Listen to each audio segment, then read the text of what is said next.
This is the JJO Morning Show podcast with Johnny and D. Listen, rate, subscribe. Can we marry dogs? Ooh. Oh, it's a pretty cute video going around. This is the news I like to Keep do. that lady away from my vagina. PC2. It's a dude, and he's talking with his dog and asking his dog questions, and his dog kind of like answers them. It's freaking adorable. It works. So here we go. Are you babies? Are you the babies? Are you a precious babies? Are you a pretty baby? Are you my babies? Say, I love Daddy. That's pretty good. I thought he was going to do the staying alive, staying alive. And then they all broke out in the sequence. Flash mob, different video. Shit. You have been working on getting your cat to talk. Indeed. Years and years of research and talking to my cat alone in a room. Cat pervert. Cat pervert. What'd I do? What'd I say? Just alone in my room with my cat. What'd I say? No, that's adorable. I mean, they have to have a vocabulary of some kind, of an understanding of some words. Aspen is definitely, Nash is getting better at it, but Assman is definitely more vocal when I talk to him. I think cumulative over the years, I can, he'll go potty. Potty. Quite frankly, he's always on the potty. Okay? Quite frankly, always going doo-doo. Even when, and I know he's doing duty when he's not on my lap. He's duty.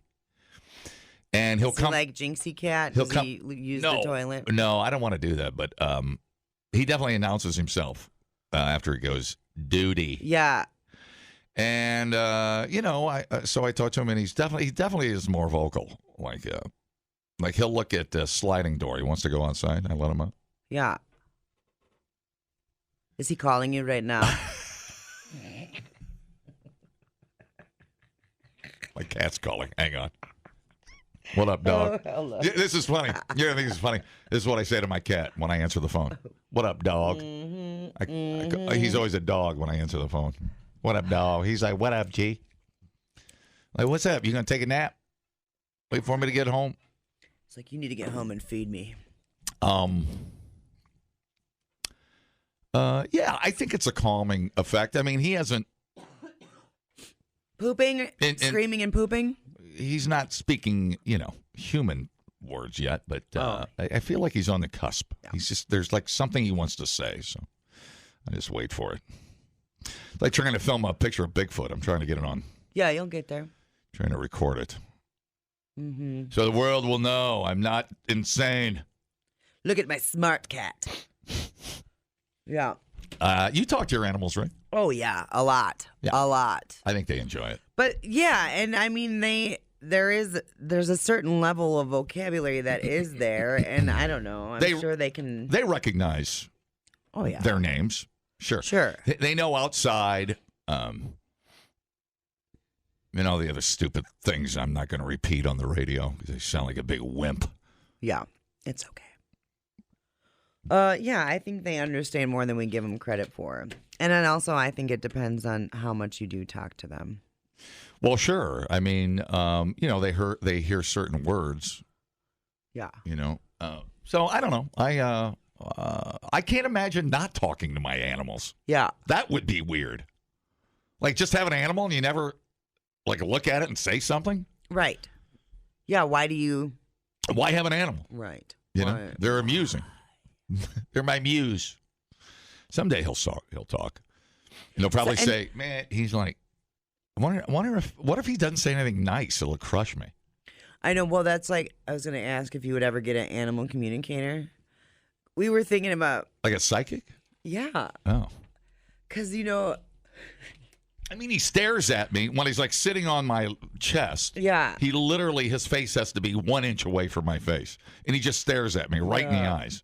You ever watch videos of them people that are animal communicators? So I think if he had something bad to say, we wouldn't have a staring contest. Yeah. He'd be clawing my eyeballs out.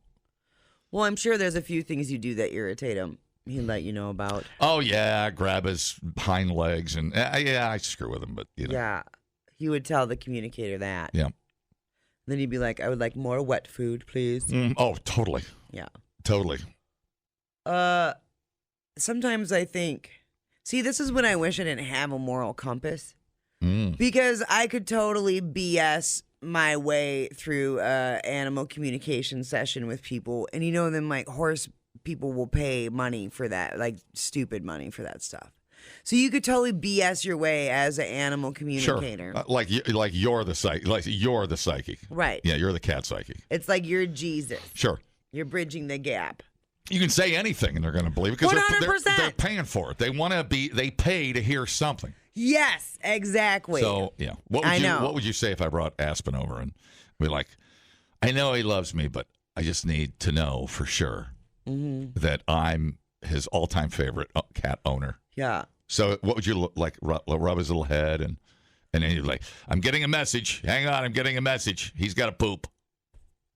How would you do it? What would you say? With cats, I think they just. I mean, if you were BSing me, what would be your standard line to a customer? Aspen wants to know this is his third time here. Right. So he does appreciate your ownership because he has had bad owners in his past lives. So he does know that. Okay, every cat's had. Okay, go on. Yeah. Most cats have had. Okay, go on. He needs you to trim his butt hair more often. He misses his mom. Right. His little cat mom. Yeah. His little cat brothers and sisters. When they pulled him away at 8 weeks old. Still a little bitter about adding Nash to the home. See, that makes me feel good. I mean, who wouldn't want to hear that? Right. Totally. I just couldn't lie to somebody like that. I couldn't do it. Well, you'd have to. Why would you go? You're running a con, essentially. Well, totally. Why would you go back 3 times, though? I don't know. Just to reach to the other side of the cat? Right. Maybe you implemented the new whatever they suggested and you want to see if they like it. I don't know. Right. Yeah. Is it a one and done thing, your animal communicator? See if somebody went to one of those.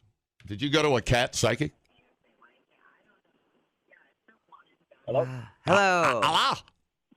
Hello. Hey, I just wanted to touch base on that cat story we're talking about. Found out that when cats will stare into your eyes, like really close, it's all about affection. Oh, sure. Just like humans. Right. Yeah. When they bat those big eyelids. Oh, yeah. Exactly. Yep. Hey, first-time caller. I love you guys. Always enjoy you in the morning. And thank you for keeping it real. Well, thank you, man. I'm a first-time listener to your cat chat, and I am a big fan of yours, sir. Right on. Long-time fan. First time. Looking forward. Sorry, go ahead. No, good. You go ahead. We talk all the time. I'm done. Yeah, no, it's. I'll be looking out to your next venues or whatever. I'd like to come see you guys. You're a hoop. Hell yeah. Love to proudly shake your hand. Heck yeah. Well, we'll be out for the tailgate on Saturday, and then I think after that it's I-39 Supply for Deer Camp kickoff. So, yeah. Okay. Yeah, I'll have to come see you guys. Hell yeah. I'm the cat guy. All right, cat guy. Thanks. Awesome. Thanks, buddy. All right, bye. He's got away with pussy. I feel like he's got the gift. He does. But you're supposed to bat your eyes back at your cat to show them affection. So I'll take my glasses off and I'm like, hello, little boy. And then I'll slowly bat my eyelids. Yeah. Yeah. That's cute. I know it's cute. That's pretty cute. I know. I had read, too, that if their tail is hooked, like up and hooked, that's also that they would like your attention. Yeah. Mm-hmm. Oh, yeah. They're spoiled. They definitely, there are expectations, and that's a real thing. Hi, how's it going? So I'm having trouble, now that we're doing cat chat, with some communication with my animal. I have sea monkeys. Dude. They do nothing. I'm sorry. Talk about a con. The spineless brine that vibrates. I still want to get on this class action lawsuit on this.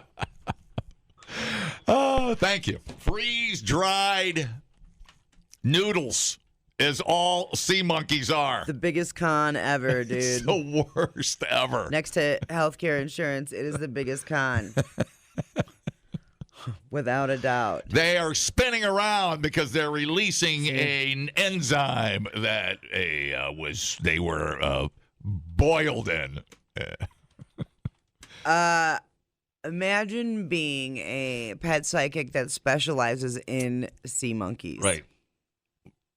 What What if you were a sea monkey veterinarian? Just to go over and go, my sea monkey's dead. Like that guy. I have bad news for you. I've got bad news. They're all dead. They were never alive, really. No, don't tell them that. Because No. then you say you got they got a bad batch. Yeah. Of because the ocean's really warm right now. They got a bad batch of sea monkeys. Oof. And you say that you've got your own, but the initial consultation's $49, and your whole new sea monkey, a crop of sea monkeys. I'm going to run you about 6 payments. You make it like a car. Yeah. Like a motorcycle, like Here, 6 payments for fair credit. Right. Yeah. So you could be a sea monkey veterinarian. Now, if they fall for that. Take their money if they fall for that. It's like I a mean, little- come on. There's got to be some sort of. It'd be a little tiny doctor's handbag. It's like the size of a coin purse. It's a coin purse. It got a little Q-tip in there. Right, and you have to use the little tiny hands. A little eyedropper. Those little tiny hands. Yep. That's fantastic. Sea Monkey MD. Is it MD?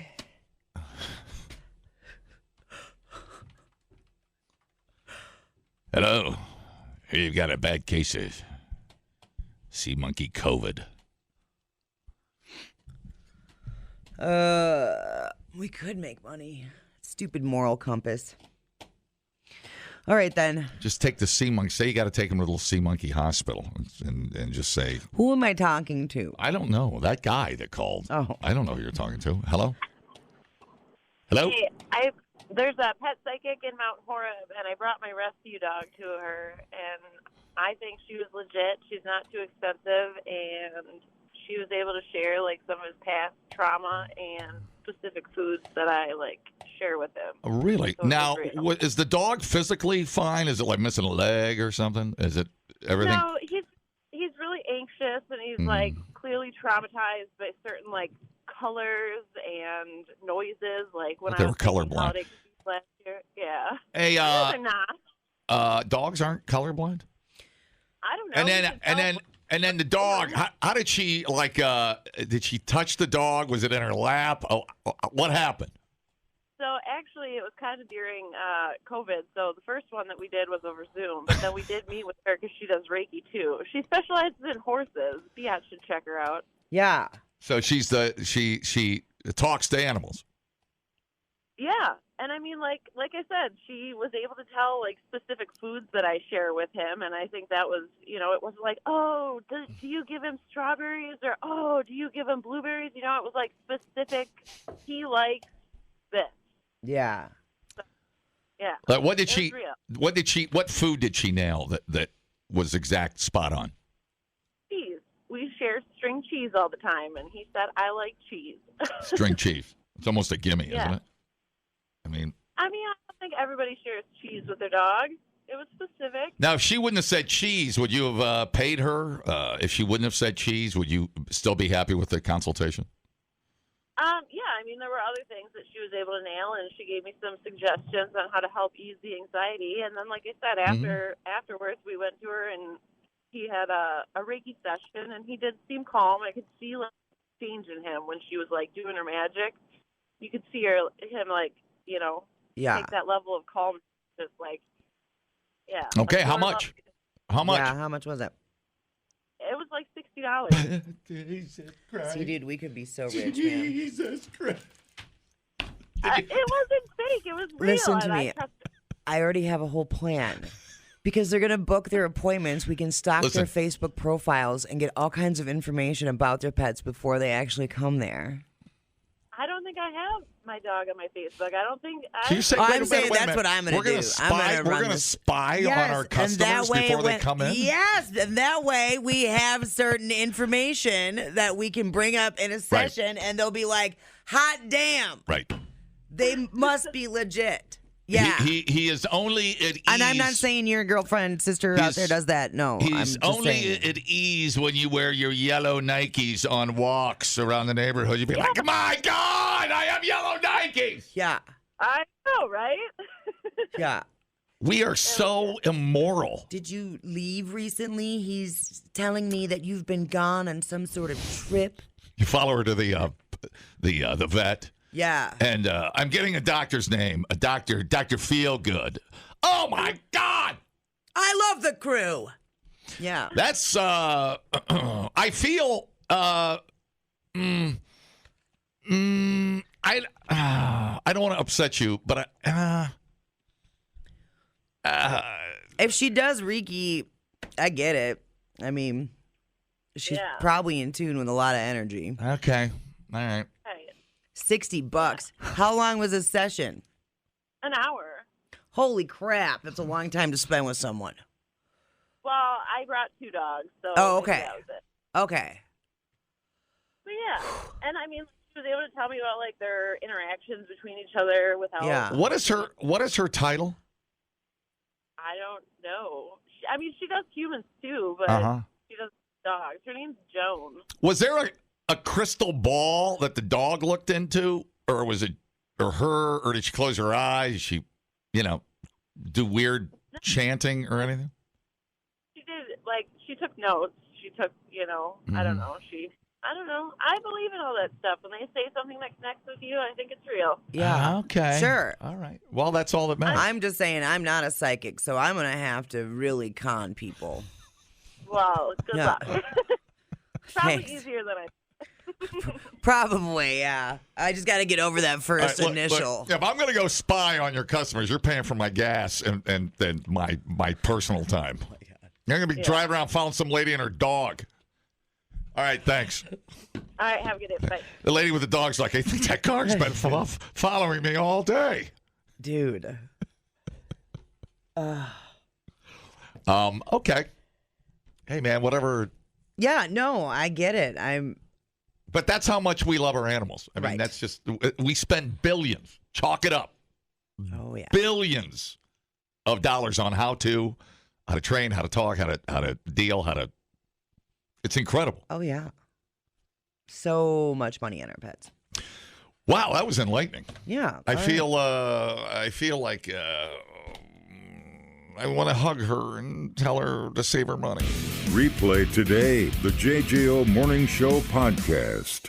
Get up with Johnny and D. JJO. An Atlanta homeowner came home from vacation to find that a company accidentally demolished her house. Whoopsies. Son of a bitch. PC2, please. The company is called, you call it, we haul it. With or without your permission, we're going to haul it away. Right. So I guess the neighbors, so she was gone, like I said. The neighbor went over there and was all like, hey, guys, what's going on? And I guess they got, quote, nasty with her. Now, I don't know if that means. What? Like Janet Jackson nasty. Ah. Or if it means they were dicks. Yeah, I think they were dicks. Oh. I didn't know if this was the beginning of a porn or what was happening. So then Susan sent a family member over to check out the permit, and that's when the company was like, whoops, we're at the wrong address. Then they just drove off. They just left. So it turns out they didn't call it or haul it. Son of a bitch. No one was living in the house when it was destroyed. They literally didn't do anything they were supposed to do. So here's good old Susan talking about getting the call from the neighbor. Did you hire somebody to tear your house down next door to me that's been boarded up for about 15 years? And I said, no. She said, well, there's somebody over here just demolished the whole house and tore the whole house down. He told her to shut up and mind her own business. Wow. Said, well, look, I want to see a permit or something. And he said, okay. He pulls it out and he says, oh, I'm at the wrong address. And just packs everything up and leaves, and the house is deported, down, gone. Amazing. Was she there? No, she was on vacation. And she was living in it? No. Oh. No one was living in the house. Oh. Yeah. It's been in the family for a long time. one of those So maybe it situations. didn't look. It probably looked demo-ish. So the whole, I guess the grounds were really well maintained and whatnot. Taxes are up to date on it. It's just boarded up because it's an old house. They did not want it torn down. They had no desire. But now I would have been like, well, that's a free demo. Yeah. Mostly. Yeah. Well, So- maybe she had some antiques or something in there. Right. I don't know. Yeah. You never know. Well, whatever. Company told the local news that they're investigating and they're working to resolve the mishap. But the family is like, well, we haven't heard anything from the company. So I don't know how they're going to make it right. It sounds like kind of a cash-only, under-the-table business a little bit. I don't know. What is it? Call it and haul it? You call it, we haul it. Okay. Fancy. Mostly. Well, yeah, I mean, the least they could do is clean it up at this point. I mean, I'd settle for that. I mean, you can't rebuild it, right? Look at dude's like, I'm at the wrong It's address. like, now I got to hire somebody else to haul it? You guys suck. I guess I'm a dip out of here. I'll see you later. Wrong address. My bad. Later. Look at the time. Sorry I called you a bitch. Oh, God. Oh, my God. I don't know what I would do. I think I would start shooting people in the kneecaps. I don't know what I would do. I mean, well, yeah, you can't really do nothing. I mean, I call a lawyer, One call, and he'll haul their ass into court. One call, that's all, versus you call it, we haul it. My money's on one call. That's all. 100%. That guy's a barracuda. It's all over now. He's born to take cases like this, man. Yep, That's an open and shut slam dunk, dude. Do you want the settlement money you deserve?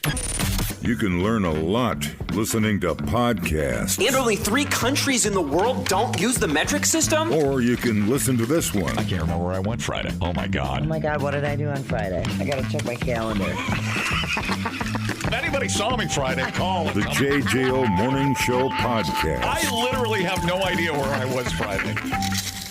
Johnny and D, nowhere but JJO. Okay, the first person to ever bungee jump died yesterday. It's all that dude. He was part of a pretty cool. He's got a great story. Get into it a little bit. Now, have you ever bungee jumped? Hell no. Okay, I didn't know if that seemed like something like 80s you would do with your shoulder pads. I had and an stuff. opportunity to do bungee and parachuting, and I can't. I just can't get there. Heights. Is that the problem? It's not. Yeah, that's not going to work. Okay. For me. But anyways, seems like people enjoy it. Yeah. So anywho, yeah, the first guy that did it is dead. Age 78. Maverick, godfather of bungee jumping, took the world's first leap, clutching a bottle of champagne and without testing the rope. Holy crap. Uh-huh.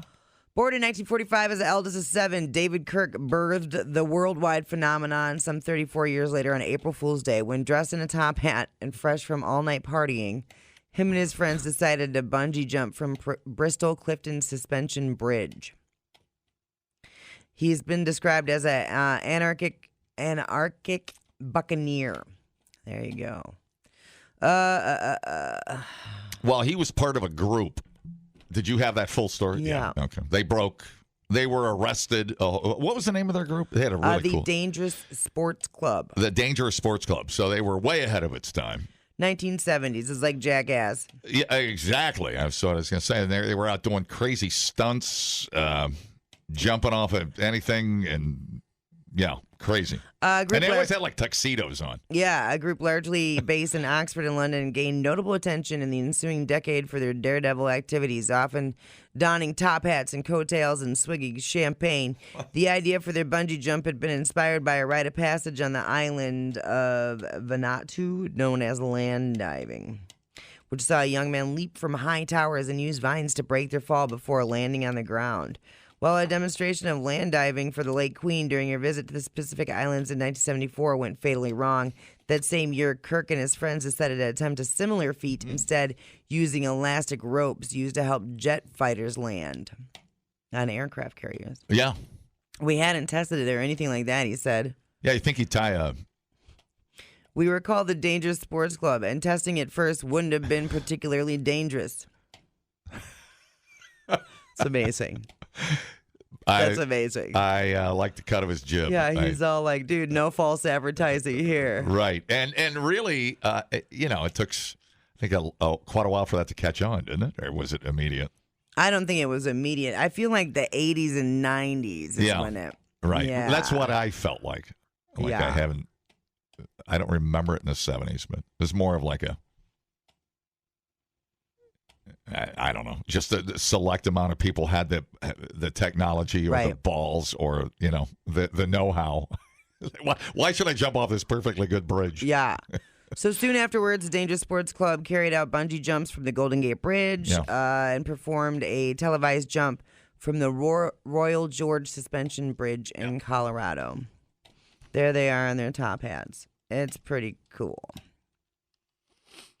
Oh, my goodness. He also he slid down the slopes of St. Moritz on a grand piano. Yep. And was going to fly a car across the Towers Bridge open drawbridge. But they canceled that.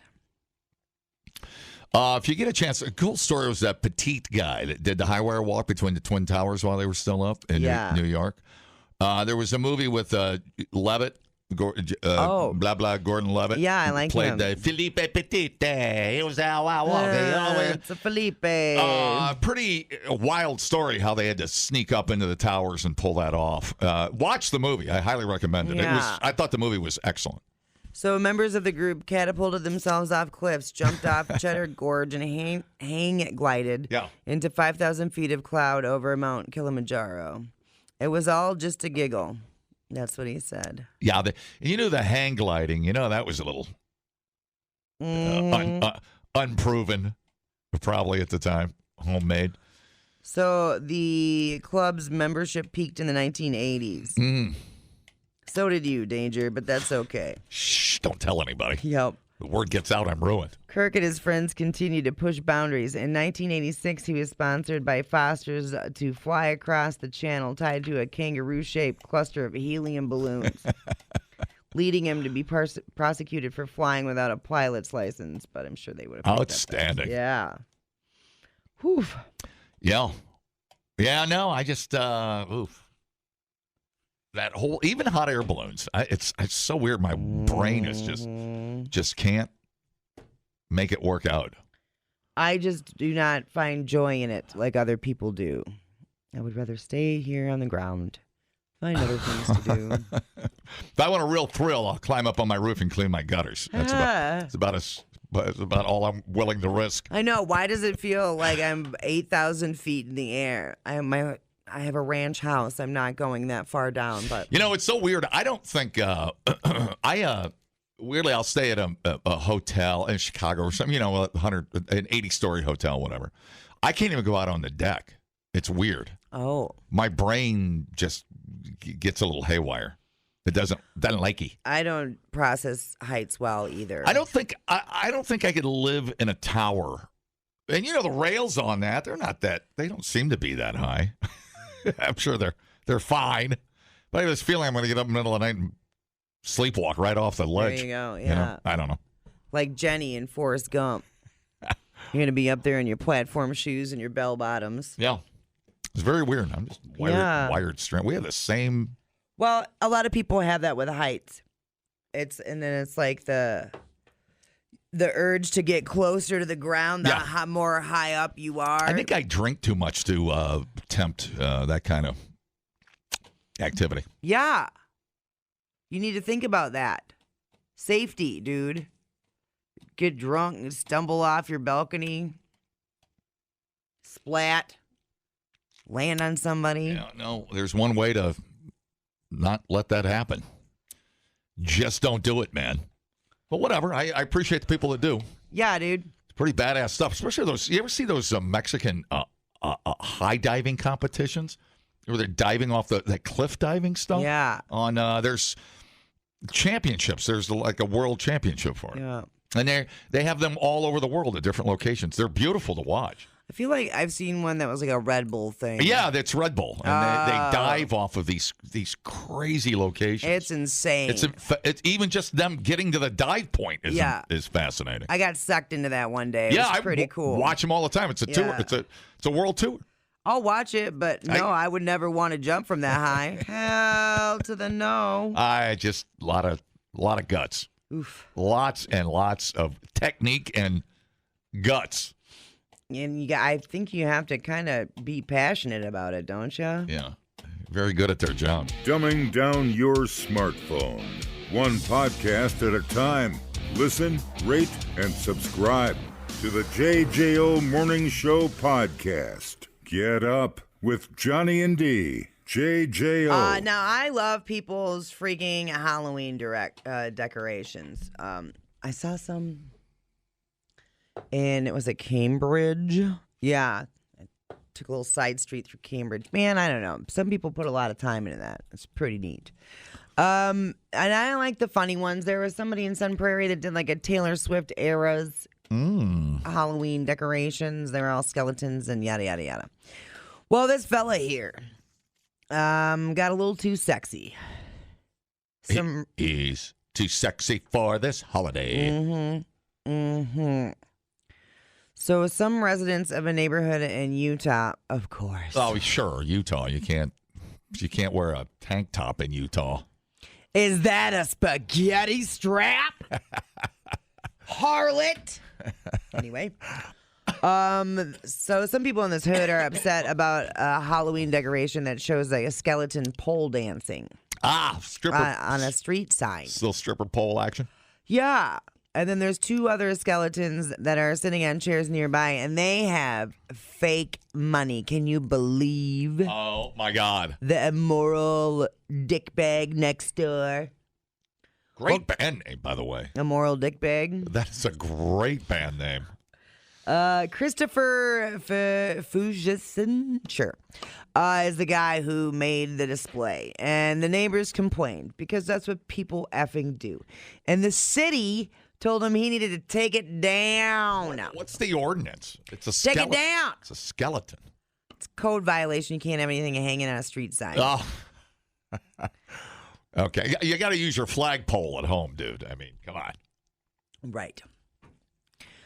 Christopher complied, but he just moved the display onto his own property. Attaboy.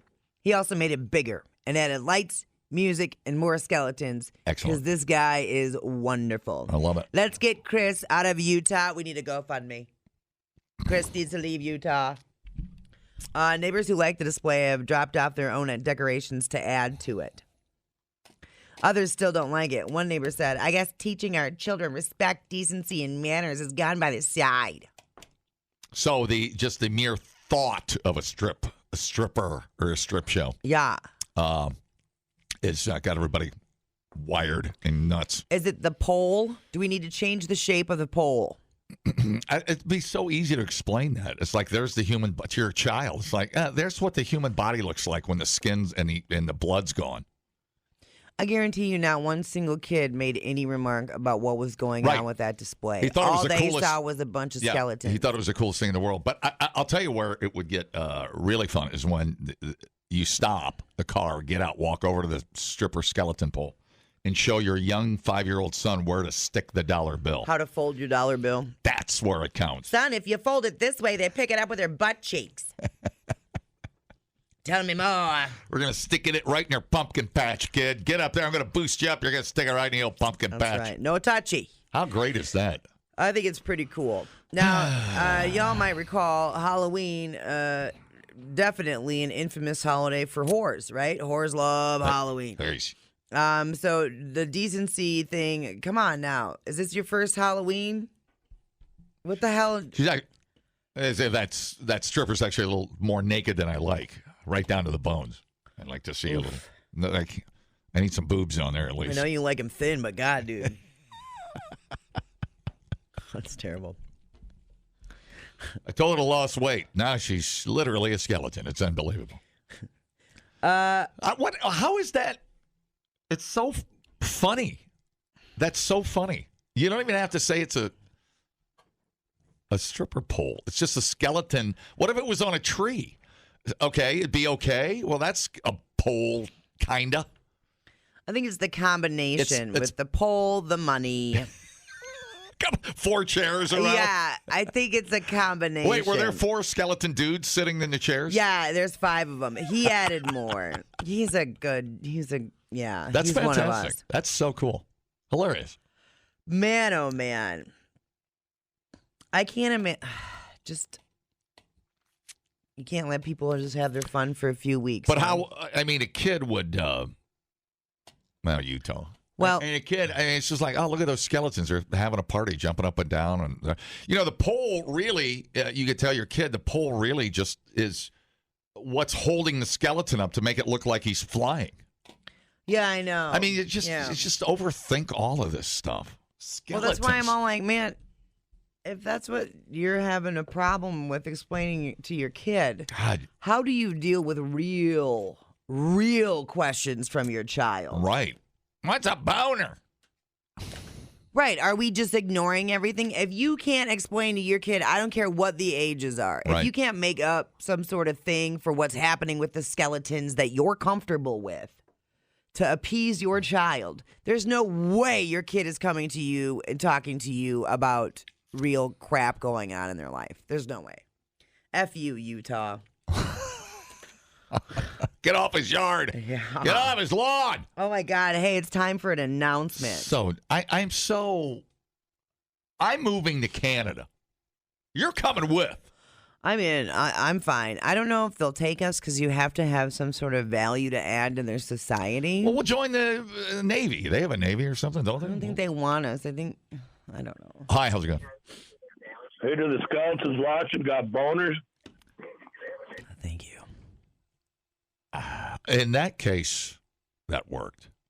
He had the right tone, the right voice, a little scary. He said boner. Yeah. And all that. In this case, I'm gonna green light that one. He didn't even shout it at us. I know. It was perfect timing. He must have taken his meds this weekend. He added. He must be back on his medication. He added. The JJO Morning Show podcast with Johnny and D. Listen, rate, subscribe. Catch a new show every Monday through Friday, 6 till 10 a.m. on 94.1 JJO or streaming anywhere in the JJO app. Johnny and D, nowhere but JJO.